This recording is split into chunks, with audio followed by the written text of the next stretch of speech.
This is Big Podcast. It's Build a Big Podcast, the marketing podcast for podcasters. My name is David Hooper, bigpodcast.com. That's the website. I'm in Nashville, Tennessee, and I've been doing podcasting and broadcasting for a long, long time, specifically to market myself. And that is what I'm talking about, using broadcasting and podcasting to market yourself. This is not a podcast about tech. I'm not going to show you how to plug in a mic. We're not going to talk about the best mics, the newest equipment, the flashy, blinky lights on that equipment, unless it's going to help you to get more listeners, spread your message better, make more money with your podcast. This episode is the audio edition of my weekly newsletter. It is called Big Podcast Insider. It comes out every Friday morning, New York time. Here's what I'm talking about. Small podcasts are better than big podcasts. Sometimes. $1,080,000 via podcast interviews. One guy did it. Can you do it? Yeah, maybe. We're going to talk about that. These two things are not the same. That one is all about your audience. Rockin' Pod, March 18th in Nashville. That is coming up this weekend. Going to go a little bit deeper into that. Also, PodConf. That's coming up April 29th, Portland, Oregon. Going to talk more about that. One more podcast can't hurt, or can it? And some classified ads, things that you will not want to miss. This episode is brought to you by Riverside.fm, the leading platform to record studio quality remote podcasts and video. Right now, I'm in a 5x8 room. Have I had people in here before? Yeah. Have I done it lately? No. It's way too tight for a couple of people, especially in today's climate. You don't want to get sick. You want to stay healthy. And one of the ways to do that is remote interviewing. But how do you sound good? Riverside.fm can help. 70,000 people and companies use it. It records on each participant's computer locally. Then it uploads it to the cloud, meaning whether you've got one person you're interviewing, maybe you've got a couple of co-hosts, 5 people that you're interviewing, everybody gets his own recording. It goes to the cloud. You download it. You mix it. You make it sound great. It's going to sound like you're in the same room. Even better, because you're not going to get any crosstalk. It's easy to use. It works through the Chrome web browser. You simply send somebody a link. They pull it up just like a web page. Here's how to try it for free. Go to riverside.fm. You're going to get a couple of hours. Check it out. See if it works for you. Hear how good you sound. When you like it, this is the discount code to get 15% off. Big Podcast, BIGPODCAST. The URL, riverside.fm. The discount code, Big Podcast, BIGPODCAST. As I mentioned, this is the audio edition of my weekly newsletter. If you want to follow along, that is at newsletter.bigpodcast.com. All of the links that I'm talking about at that site, newsletter.bigpodcast.com. As I transition from one story to the next, I'm going to play this sound. That's how you know it's time to turn the page. Remember that? When you were a kid, did you have those books? You had somebody with a nice voice reading it for you. And when you heard that sound, that's how you knew it was time to turn the page. Little throwback to that. You ready for it? Here we go. Small podcasts, are they better than big podcasts? That's the question. And my answer, sometimes they are. Everybody's talking about the new Chris Rock Netflix special. And in it, he talks about 4 ways to be famous. Number 1, showing your ass. That's not something I would have to be, but I like to do that. Keep you on your toes. Anyway, you know what I'm talking about. Showing your ass. It's the number 1 way to be famous online and offline. And you can do it for your podcast. Number 2, being infamous. Some people, especially in the entertainment industry, they've got these stories around them. Are they true? Are they not true? I remember when Jane's Addiction launched their debut album. Nothing Shocking, it was called. And on the ads, they had these full-page ads in Spin, Rolling Stone, the music magazines at the time. That was one of the big ways that records were broken. And it had a quote, "There's absolutely nothing you can say about this band that isn't true." Whoa. What does that mean? Are they talking about their talent? No, they're talking about the reputation that they had, being infamous. And you can do that too. That's number 2, according to Chris Rock, for being famous. Number 3, being excellent. Not as exciting as being infamous or showing your ass. Why is that? Because that takes work, but it is an option. Number 3, being excellent. Number 4, playing the victim. And there is certainly a lot of that on social media. One of the downsides of the connected world that we live in is that the baseline to do any of these 4 things, number 1, showing your ass, 2, being infamous, 3, being excellent, or 4, playing the victim, is that things have become more and more extreme in that because there's so much noise, so many people doing all 4 of these things, it takes being more extreme in each of those things for you to get attention. To put it bluntly, you've got to be more and do more than ever if you want to stand out. It's not just that there's a lot of noise, people competing for attention. It's that the people you're trying to get the attention of, they are busy. We have very busy lives. It's hard to believe that people ever used to wash their own dishes, and that most people would mow their own lawns. And most people, if you needed something at the store, they wouldn't have something delivered. They would actually go to the store. Yet, even with these conveniences of lawn care and a dishwasher and home delivery, we are still busier than ever. And that makes things very difficult for somebody like you or somebody like me when we are trying to get the attention of these people. Here is the good news. This is the best thing about being in our connected world. It's easier than ever for all these people that you want to know about you to find you because they're looking for you. You throw up your shingle online, and no longer are you just some guy in some town doing something that nobody knows about. If somebody's looking for something that you do and you are online, that person can find you. Now, depending on what you do, will there be a lot of people looking for you? Not always. But if you're looking to be well-known, respected, and famous within a certain group, I've never seen a situation where there isn't room for you to make that happen. That's worth repeating. If you are looking to be well-known and respected within a certain group, there is room for you within that group. Say you're a musician. There's always room for new music. People who listen to music, for the most part, are open to listening to new music. But that would require you being number 3, being excellent. People who podcast about podcasting, I'm one of them. There's room for a lot of these podcasts. That is why you will hear me mention the other podcast about podcasting on here. I realize that if somebody's going to listen to Dave Jackson at School of Podcasting, or somebody's going to listen to one of the many podcasts about podcasting, they are also open to listening to me. And if Dave Jackson or one of the many other podcasts about podcasting brings somebody into the fold and gets them excited about podcasting, that is another person that can find me. So I benefit from that, just like you benefit from having a very big group of people who are doing the same thing that you are. So don't worry if the market that you're in seems crowded. There is room for you if you'll do these things. And I suggested you do number 3, being excellent. That one is the one that is going to give you the most bang for your buck over the longest period of time. You only need to be known within a certain group to do well. This is where the small podcast versus big podcast comes in.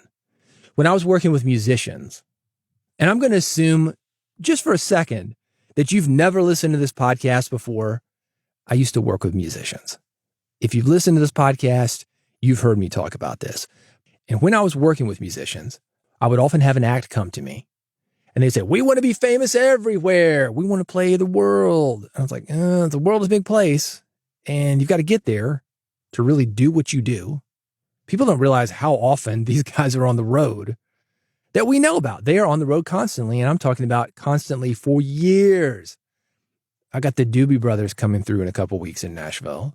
50th anniversary tour. Those guys rarely take off. I've interviewed them.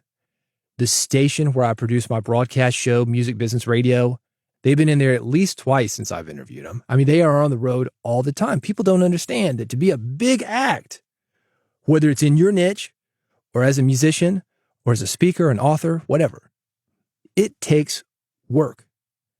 But to be well known in a certain group or with a certain geography, you can be busy, but not too busy. And if you can go in a place every night, have 100 people, 150 people that are interested in seeing you, or release a podcast, and every episode gets 2, 3, 5,000 listeners, that ain't bad. And there's plenty of money to be made in situations like that. You do not have to tour the world. That costs a fortune. You do not have to have thousands and thousands of downloads and a lot of people on staff. That also costs a fortune. not only with your money, but with your time, energy, and effort. This is why I say that small podcasts are better than big podcasts. And yeah, I see the irony in this. The book's called Big Podcast. This podcast, it's named Build a Big Podcast. What that means is big success. What that means is big impact. What that means is money for you. It doesn't mean that everybody has to know about what you're doing. Just a few people, just the people with money, just the people that can make the change that you want, just the people that will be impacted, that will read your stuff, listen to your stuff, act upon your stuff. Doesn't matter if everybody knows you. You can't cash that at the bank. You know what you can cash? Cash. Let's make some money with this thing. Make it a tight ship. We're talking about how to do that. Here's a good first step if you want to do this, by the way. Get in the same room with people who are likely to be interested in what you are doing. Then make personal connections with them. That will immediately get you connected to the people most likely to listen to your podcast. And that is the foundation of building a big podcast. When you have these conversations, you learn about what they're looking for, as well as personally deliver that very thing to them. I mentioned at the top of the episode, this weekend, I will be in Nashville at an event called Rockin' Pod. It's not a huge event, about 1,000 people. So, substantial, but it's not 10,000 people. It's not an arena show. It's not a bowl show. It's not like I'm Taylor Swift, Garth Brooks. I mean, half the people there, they're not going to know me. They're going to be seeing the acts that are coming through with me. But I'm going to be there. I'm going to meet a lot of people. We're going to have a good time. And that is a huge, huge thing for a business like mine, or for a podcast like mine, and a business and a podcast like yours. Let me tell you something you can do to get started on this today, right now. 1, look for tightly focused in-person meetups in your area that you can attend. You don't have to do your own event. These are things that are already going. Just attend, hang out, meet people, talk to them, let them know what you're doing. I talked about people being able to find you. Yeah, that's true. But you going to them, and the way you cut through the noise is by going to them in person, saying, yeah, I got a podcast. It can be that easy. You don't have to sell it to them. You don't have to get on your knees. Please, please listen to my podcast. By God, I beg you. If you got something good, and if you're in the right place, they will listen to it automatically, but they've got to know that it exists. Number 2 is connect with other podcasters and business owners who are in a similar position that you are in and learn from each other. Now, I mentioned Rockin' Pod, which is an event for music podcasters. This is actually a great example because you don't have to actually be podcasting about music to take advantage of something like this. Wherever there are podcasters, if you are a podcaster, you can learn from them. In fact, you might be able to learn more from them than you could with podcasters in your niche because you're stepping outside of the bubble that the people in your niche are in. We're all in bubbles. We're all in silos. Music podcasters do something in a certain way. Are you doing the same thing? If not, you're going to benefit from being there. One of the things I'll tell you about, I'm going to talk about booking superstar guests. These people that I'm talking about, the Doobie Brothers. Well, I mentioned them. I've interviewed them. You want me to tell you how I got it? Yeah. We're going to be talking about that. You have the Doobie Brothers of your niche. How do you get those guys interested in your podcast? You don't have to have the biggest podcast. You just have to have the right audience. And one of the ways that you can learn how to do things like that, how to get the right audience, what the right audience is looking for, and how to book in this case, is by getting together with like-minded people and sharing information, letting people know what you do, learning what they do. The third thing you can do to get started on this today, really connecting with people, is borrow connection with the people that you want to reach from those who are willing to share the stage with you, such as other podcasters. I mentioned Dave Jackson a minute ago, School of Podcasting. He's doing the same thing that I'm doing in a lot of ways.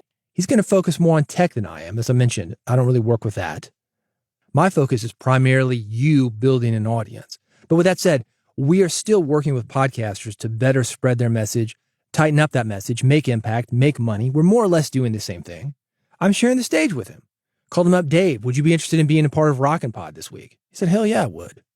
I called him up, Dave, would you be interested in getting on the stage with me at Rockin' Pod talking about podcasting? He said, yeah. So he's coming down to Nashville from Ohio. That's how this works. Collaboration, communication, talking with people, asking questions, listening to people. That is how you are going to build your audience. Getting within that niche, And then once you're successful within that niche, you can expand upon it. And I'll give you an example of that. Josal Sehi, I had him on here talking about stacking Benjamins. He's in kind of the FinCon investment, money-related market. That's how I'm going to describe it. He is in the process right now of launching a brand new podcast about real estate because people were coming to him and they want financial stability and they want income, all the things that he's talking about. And they thought, well, you can do that with real estate. I've heard you can do it with real estate. Do you have any advice about real estate? And he didn't, because that's not what he does. He knows his lane.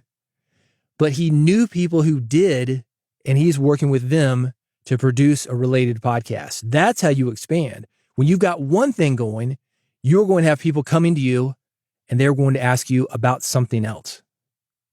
If you're a health and fitness person, for example, you're going to have people come, see you have that together. They're going to start asking you about money.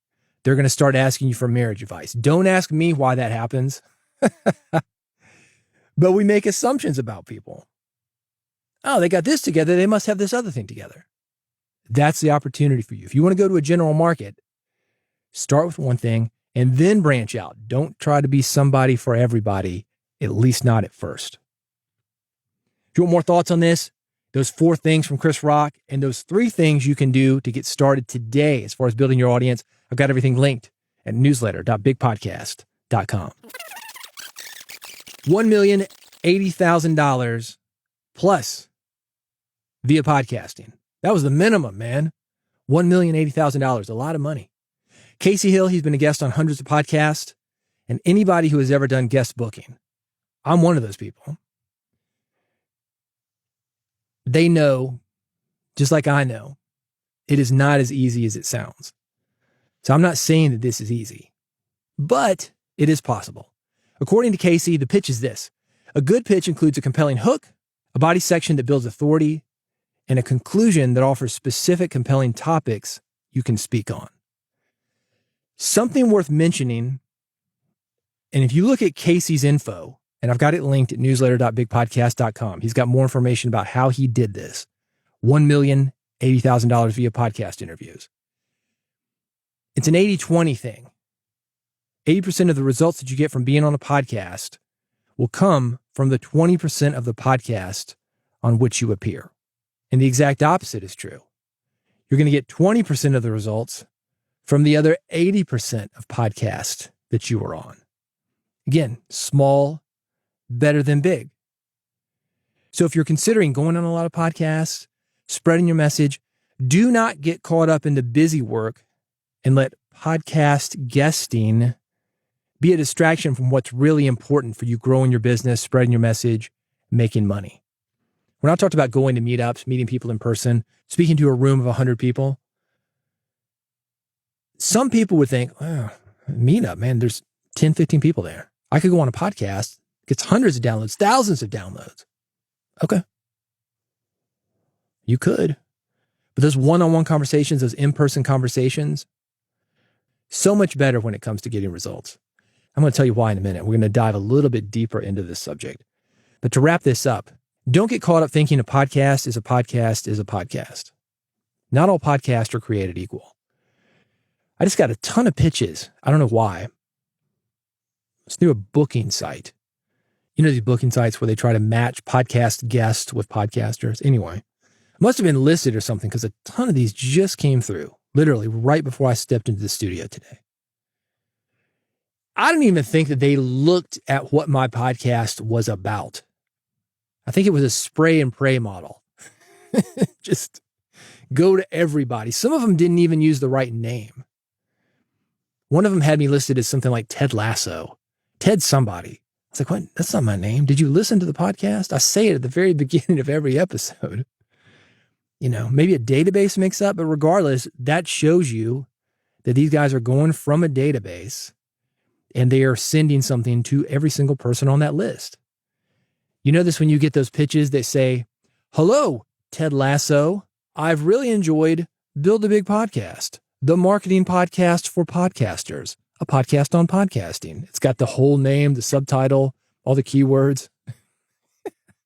Yeah, That's where you don't want to end up. I'm not saying these booking sites are bad, by the way. I think what they've done is they've made it easier for people to spam us. Because if you've had a podcast for more than a couple of weeks, you've already gotten these messages via email. They go through your RSS feed, they find your email. Hello, sir. I've got a new and exciting guest who wants to talk about entrepreneurship and selling a business for $4 billion 3 months after it was founded. You know those pitches. Ugh. For more information about this, $1,080,000 via podcast interviews, go to newsletter.bigpodcast.com. Not the same. Here we go. This is where I'm going deep into your audience and what actually counts as far as the people that you were getting in front of. I had a conversation earlier this week with a guy I'm working with. He compared his audience of 200,000 to 10 Madison Square Gardens. That comparison is wrong. The number is kind of right. Madison Square Garden holds 20,789 people. And when I say the numbers are wrong, I'm not saying that the math was a little bit off. I'm saying the numbers completely wrong. But that's good news for you.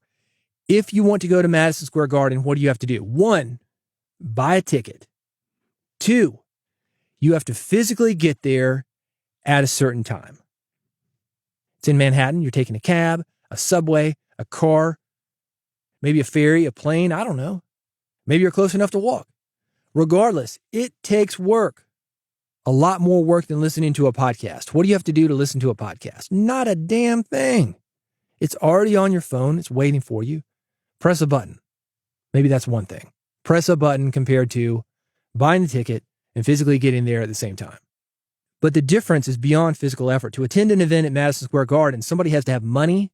You've got to have knowledge of the subway system or other transit, know how to hail a cab, get on a ferry. It ain't easy, man. It is not easy to get where you need to go unless you got the specific knowledge. And a lot of people don't have that knowledge. You've also got to have enough interest in the event to overcome any kind of last minute resistance, such as, it's raining, it's cold, there's a lot of traffic, fear of COVID. Again, you don't have this stuff with podcasting. Your podcast is already there waiting for somebody. All they've got to do, hit that play button, they're good to go.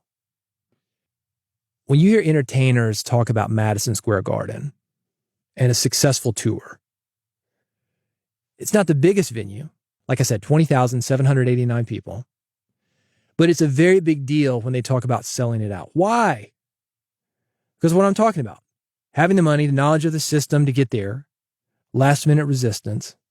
It's a venue everybody knows the name of. It's a city everybody knows the name of. And it's a big deal. It's a lot of work to get people who are very busy. I mean, you think you're busy. Talked about it a minute ago. Everybody's busy. There's a lot of competition for your attention and your money and your resources, your time, energy. There's competition for all of that. But in New York, it's up, man. It's expensive to live in New York. Some of the best people are there as far as competing for the business that you want, the jobs that you want, the money that you want. That's why selling out Madison Square Garden is a big deal. But let's flip this on its head. This is the small podcast versus big podcast episode. What about that live event? What about a live event that you did with just 20 people? To do this, you got to schedule something interesting enough for somebody to spend money, schedule time, overcome last minute resistance elements, the rain, the traffic, fear of COVID. They've got to have knowledge of how to get there. And sometimes that knowledge and those resources, it's a lot tougher to get somewhere that you're doing an event than it would be for somebody to get to somewhere in Manhattan. Now, I'm not joking when I say the subway system, complicated. Bus system, complicated. Hailing a cab, getting a car there, somewhat complicated. But imagine you're just plopping a trailer down in the middle of nowhere for your event, and I see it. Sometimes these event promoters, they say, well, I live in Bumfuck, Mississippi. I think I'm going to do my event in Bumfuck, Mississippi. Because it's convenient for you. What about those 20 people, those 100 people, that 1,000 people that you want to come to your event? It ain't easy to get there, man. You got to make it easy on your audience, and a lot of promoters don't. So consider that. You're doing an event close to you. Maybe not so easy for people to come, but they came anyway. They spent money. They scheduled time. They overcame that last minute resistance, the rain, the traffic, the fear of COVID. That is also a big deal. It may not be 20,789 people, but it may be 20. And those people are face to face with you. It is a big deal. I got a photo of the empty venue that we're going to be in this weekend at Rockin' Pod, and it's big. Like I said, 1,000 people there. It could probably hold more than 1,000 people. And I made a joke about it, not really a joke, on social media. I said, this is very scary for a promoter. When you're looking at an empty hall,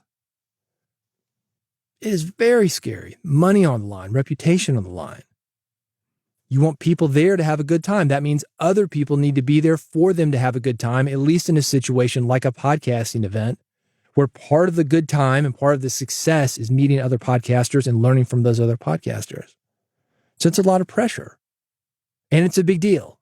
And that's going to happen to you whether you've got 20 people or 100 people or 1,000 people, or like Madison Square Garden, 20,789 people. It is a big deal. So do not take it for granted and say, it's only 20 people. No. It wasn't only 20 people. It was 20 people that were really into what you were doing. And that's how you build a big podcast. You start with a small podcast. As much as I love podcasting, when it comes to impact and gaining customers, I would much rather speak to 20 people a night, 100 people a night, 150 people a night, than have thousands of people listening to my podcast each week. And I appreciate you listening, by the way. I don't take you for granted. But you listening to this, you've exerted a completely different level of effort than the people that I'm going to see this weekend. That's not to say that they're more important than you. I say this to say, if you've got that live event, do not write off, I only had 20 people. It's still a very big deal. Here's the good news, though. We can and do have both things available to us. You can do your podcast. You can do a live event. I'm not telling you to ditch podcasting, but I am telling you that even a small audience can be valuable when you have the right people there. Consider that next time you compare your numbers to those of another podcaster and you hear people, well, it's 10 Madison Square Gardens. No, it's not. Not all audiences are equal. You want more thoughts on this? I got a funny picture. It's up at newsletter.bigpodcast.com. Rockin' Pod, March 18th in Nashville, Tennessee. I've been talking about it. If you've got a music-related podcast, this is one that you do not want to miss. A couple of years ago, I did a live broadcast with Dave Jr. from Megadeth. Last year, did a great session with 3 of the original MTV VJs. Matt Penfield was there. Ricky Rackman from Headbangers Ball was there. Mark Goodman, the very first guy on MTV, he was there. Here's what's happening this year. 70 music-related podcasts are exhibiting. They're doing interviews with guys from Mr. Big, Twisted Sister, Great White, Joan Jett, Alice Cooper, Exodus, and many other artists. If you're wondering, hey, what happened to all those hair metal guys that were big in the 80s? They're at Rockin' Pod, man. There's an entire stage dedicated to podcaster education. That's where you will see me. I'm talking about growing an audience, booking more and bigger guests, and also podcast marketing. I've got my favorite radio producers coming. I'm bringing in some really good guys that I'm sharing the stage with. I'm also doing another live taping. This is Music Business Radio, by the way, my broadcast show. We're talking about the good, bad, and ugly of reality television shows for musician, including what it feels like to be on a national stage on national television and have P. Diddy reject you. Can you imagine that? Nicole Boggs, I'm bringing her up. She was on an episode of The Four, few episodes, actually. She's seen in front of Meghan Trainor, P. Diddy, Fergie is the co-host, a couple of other bigwigs on the panel. P. Diddy just didn't get it. You give him your heart, your soul, everything you got. He's like, I'm just not getting it. It happens. It happens to singers. It happens to us as podcasters. What do? You can find out this weekend at Rockin' Pod. If you're doing a music-related podcast, you definitely want to be there, but any podcaster is welcome. Like I said, I've got an entire day of podcasting-related material. More information, newsletter.bigpodcast.com. On the other side of the country, April 29th, Portland, Oregon, PodComp. Speaking of small, this is a one-day intimate event. It's about 125 people. It's created for independent podcasters. The goal is to create a space for podcasters to learn from each other, as well as selected speakers, in an in-person and supportive environment. PodConf is organized by Pat Chung. He is the founder of Pod Inbox and the host of Podcast Growth Hacks. I've had Pat on before. You've heard me talk about Podcast Inbox. Podcast Inbox is great if you want to do call-ins with your audience. And it's not really a call-in because it's not live. It's time-shifted just like a podcast. But think of it as a voicemail. If you want to interact with your audience, Pod Inbox is a way to do that. it is also very similar to Patreon. If you want to have a subscription service where donations or payments are coming in from your audience, Pod Inbox will handle that. Pat knows about podcasting because he runs Pod Inbox and he's a podcaster himself. So he started PodConf. It's a great idea. Like I said, one day you get in and out. If you're on the West Coast, Portland, Oregon, April 29th. I love events of this size. This is the way to really connect with people. Talk about smaller being better. Sometimes you go to a big event. Let's say it's 1,000 people at Rockin' Pod. You're not going to meet everybody. No. But it doesn't matter.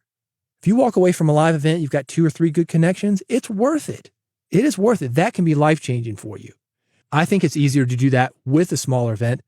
Something with 125 people, it's big enough to where you're going to meet a lot of great people, but small enough to where you can meet a lot of great people. First-year events, they're always a punt. But like I said, Pat is an established member of the podcasting community. He is a podcaster himself. He knows what you need, and he's going to deliver to you. I'm confident he's going to deliver something great. April 29th, Portland, Oregon, PodConf. I've got it linked at newsletter.bigpodcast.com. One more podcast can't hurt. This is a joke, and I'm already laughing. You need to see this. It's at newsletter.bigpodcast.com. But this is also a serious message about episode frequency. There's a common belief that if you want twice as many downloads, the way to do that is to release twice as many episodes. And that's true in some cases. But a download doesn't necessarily mean that anybody's actually listening. So be aware of this. Be careful not to overwhelm your audience with too many episodes. When you do this, they see all those episodes in their inbox. And if they get behind or do become overwhelmed for some reason, they are much more likely to delete everything than go through all of them. Consider that with episode frequency. From my testing, as far as growing your podcast, a couple of times a week, that's a sweet spot. And something that you'll see me do, I've got a longer episode and then a shorter episode. That can be helpful to you. It's another touch point, but it's not as much of a commitment. More thoughts and that hilarious joke. Trust me, hilarious.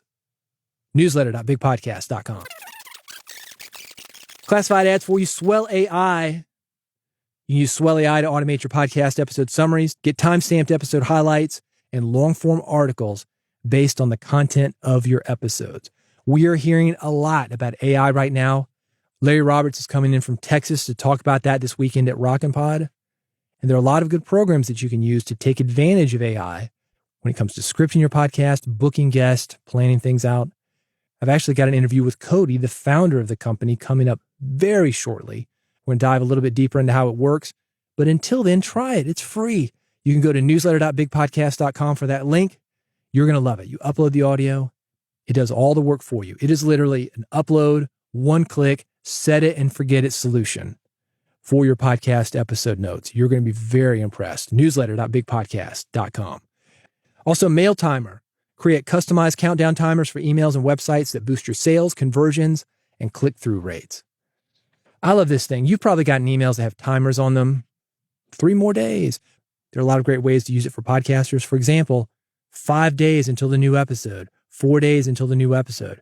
And it's exact to the moment of the download of your episode. It's not like you typing 5 days or 4 days and they get it 3 days later and it's only 2 days left.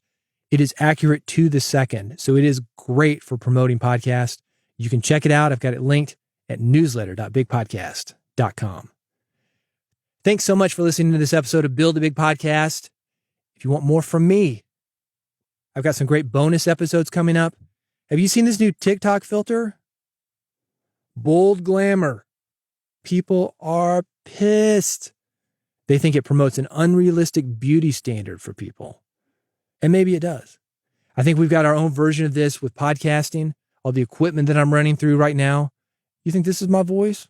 Kinda, but not really. I'm going to talk more about that.